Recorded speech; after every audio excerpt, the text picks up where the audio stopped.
ಕರ್ನಾಟಕದಲ್ಲಿ ಸರ್ಕಾರಿ ಸಹಾಯಕ ಹುದ್ದೆಗೆ ಸೇರುವ ಯೋಚನೆ ಇದೆಯಾ?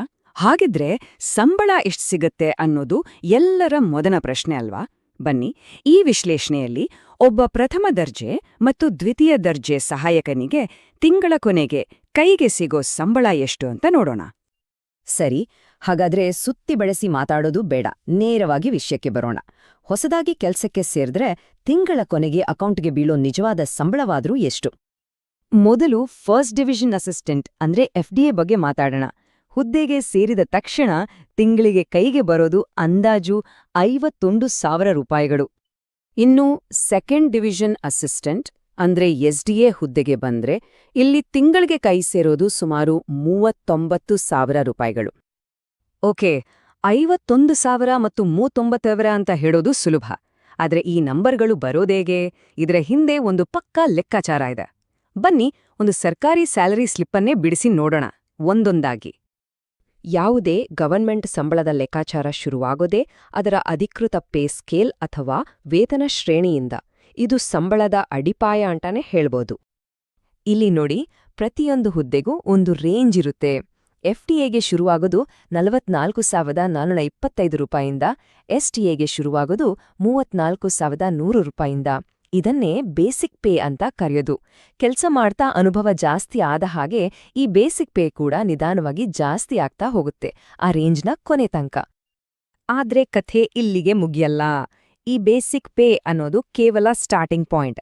ಇದರ ಮೇಲೆ ಒಂದರ ಮೇಲೊಂದ್ರಂತೆ ಭತ್ಯೆಗಳು ಅಂದ್ರೆ ಅಲೌವೆನ್ಸಸ್ ಸೇರ್ಕೊಂಡಾಗ ಸಂಬಳದ ಅಸಲಿ ಚಿತ್ರಣವೇ ಬೇರೆ ಇರುತ್ತೆ. ನೋಡೋಣ ಬನ್ನಿ ಅದೇನು ಅಂತ. ಮೊದಲನೇದಾಗಿ ಮತ್ತು ತುಂಬನೇ ಮುಖ್ಯವಾಗಿ ಬರೋದು ತುಟ್ಟಿ ಭತ್ಯೆ ಅಂದ್ರೆ ಡಿಯರ್ನೆಸ್ ಅಲೌವೆನ್ಸ್, ಶಾರ್ಟ್ ಆಗಿ DA. ಮಾರ್ಕೆಟ್ನಲ್ಲಿ ಬೆಲೆ ಏರಿಕೆ ಆಗ್ತಿದ್ರೆ ಅದನ್ನ ಸರಿದೂಗಿಸೋಕೆ ಸರ್ಕಾರ ಕೊಡುವ ಹಣ ಇದು. ಸದ್ಯಕ್ಕೆ ಇದು ಬೇಸಿಕ್ ಪೇ ಮೇಲೆ 14.25% ಇದೆ. DA ಅಷ್ಟೇ ಅಲ್ಲ, ಇದರ ಜೊತೆಗೆ ಮನೆ ಬಾಡಿಗೆ ಭತ್ಯೆ ಅಂದ್ರೆ HRA, ಓಡಾಟಕ್ಕೆ ಸಾರಿಗೆ ಭತ್ಯೆ ಅಂದ್ರೆ TA, ಹೀಗೆ ಬೇರೆ ಅಲೌವೆನ್ಸಸ್ ಕೂಡ ಇವೆ. ಒಂದು ಇಂಟ್ರೆಸ್ಟಿಂಗ್ ವಿಷಯ ಅಂದ್ರೆ ಈ ಭತ್ಯೆಗಳು ಎಲ್ಲರಿಗೂ ಒಂದೇ ರೀತಿ ಇರಲ್ಲ. ಕೆಲ್ಸ ಮಾಡೋ ಜಾಗ ಅಂದ್ರೆ ಬೆಂಗಳೂರಿನಲ್ಲಿದ್ರೆ ಒಂದು ರೀತಿ, ಸಣ್ಣ ಊರ್ನಲ್ಲಿದ್ರೆ ಇನ್ನೊಂದು ರೀತಿ ಇರುತ್ತೆ. ಸರಿ, ಈಗ ನಮ್ ಹತ್ರ ಬೇಸಿಕ್ ಪೇ ಇದೆ, ಅದ್ರ ಜೊತೆ ಎಲ್ಲ ಅಲೌನ್ಸಸ್ ಕೂಡ ಇದೆ. ಇವೆರಡನ್ನೂ ಕೂಡಿಸಿದ್ರೆ ಬರೋದೇ ಗ್ರಾಸ್ ಸ್ಯಾಲ್ರಿ. ಹಾಗಿದ್ರೆ ಈ ಗ್ರಾಸ್ ಸ್ಯಾಲ್ರಿ ಪೂರ್ತಿ ನಮ್ಮ ಕೈಗೆ ಬರುತ್ತಾ? ಇಲ್ಲ, ಅದಕ್ಕೂ ಮುನ್ನ ಇನ್ನೊಂದು ಸ್ಟೆಪ್ ಇದೆ.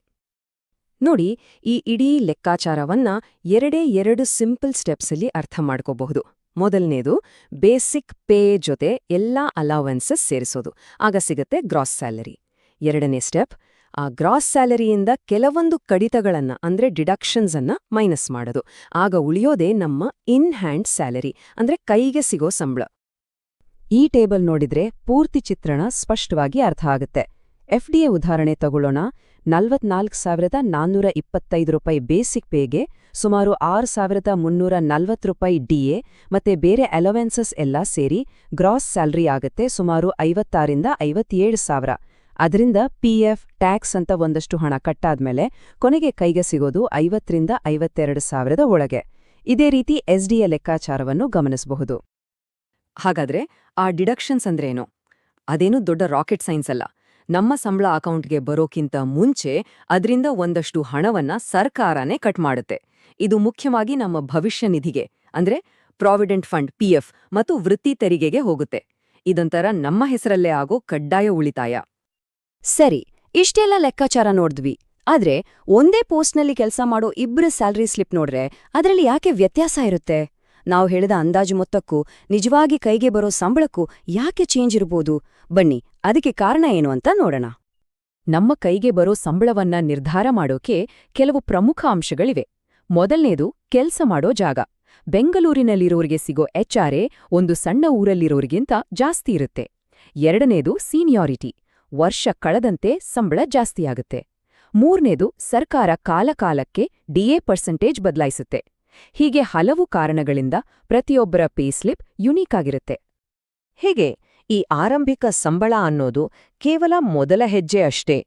ಸರ್ಕಾರಿ ಸೇವೆಯಲ್ಲಿ ಸಮಯ ಕಳೆದಂತೆ ಬರೋ ಪ್ರಮೋಷನ್ಗಳು, ಹೊಸ ಪೇ ಕಮಿಷನ್ ಬರೋವಾಗ ಆಗೋ ಸಂಬಳದ ಪರಿಷ್ಕರಣೆ, ಹೆಚ್ಚಾಗ್ತಾ ಹೋಗೋ ಭತ್ಯೆಗಳು ಇವೆಲ್ಲ ಸೇರಿ ದೀರ್ಘಾವಧಿಯಲ್ಲಿ ಇದೊಂದು ತುಂಬಾನೇ ಭದ್ರವಾದ ವೃತ್ತಿಜೀವನವನ್ನ ಕೊಡುತ್ತೆ. ಈ ಮಾಹಿತಿ ಎಲ್ಲರಿಗೂ ಉಪಯುಕ್ತವಾಗಿದೆ ಅಂದುಕೊಳ್ತೇನೆ.